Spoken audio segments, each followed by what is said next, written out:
Hey everyone, it's Nico from the blog documentingsimpleliving.com. Today I'm going to take you along with me as I make sourdough discard naan. Sourdough discard can feel really wasteful because it's the flour and water that you're getting rid of when you build up your mature starter. There are lots of delicious things that you can make with the discard. Naan is one example, but I also have recipes for savory scallion pancakes, for example, using discard, or even sweet pancakes, pizza crust. There are tons of things that you can make using your discard. Of course, the thing to keep in mind is that sourdough discard won't have the same rising power as a mature sourdough starter because it has a lower wild yeast content, and so it'll have less of those fermentation benefits, and it will also have less rising power. But this is why applications like naan or pizza crust or pancakes are great, because they don't require a lot of rising, unlike bread, for example. So if you don't have a sensitivity to gluten and you don't want to waste your sourdough discard, this is a great recipe for you to try. So to make this sourdough discard naan, I am going to first combine 1 cup of sourdough discard with 1/2 cup of milk and 1/4 cup of yogurt. I'm going to use full fat milk, and I'm going to use just plain yogurt today. You can also use Greek yogurt if you prefer.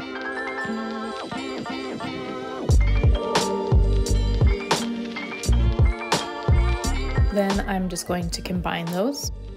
Next, I'm going to add 2 cups of all-purpose organic white flour,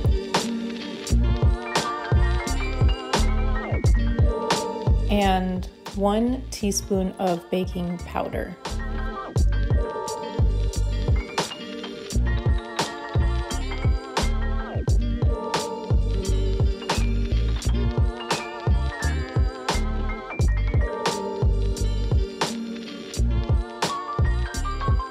When the dough begins to get a bit flaky, you can dump it out onto a flat surface and knead it for a few minutes.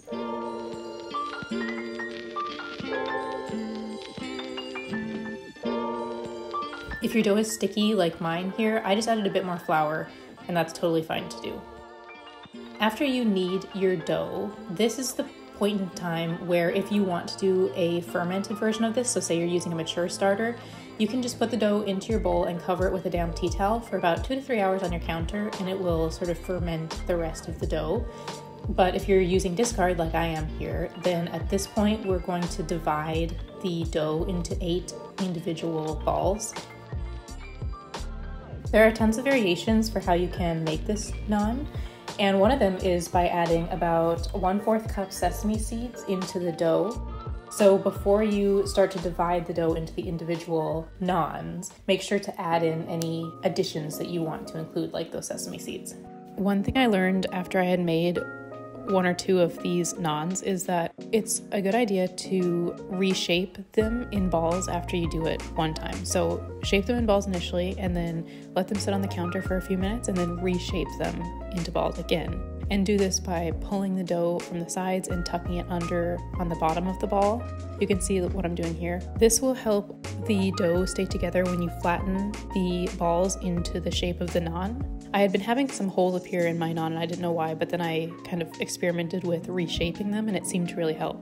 I would also recommend that you use a rolling pin to roll out the naan to make them as flat as possible, because if they have more dough on the edges or in the middle, they won't bubble up as nicely, and if they're nice and flat, then you'll get that big bubble appear when it's on the cast iron skillet.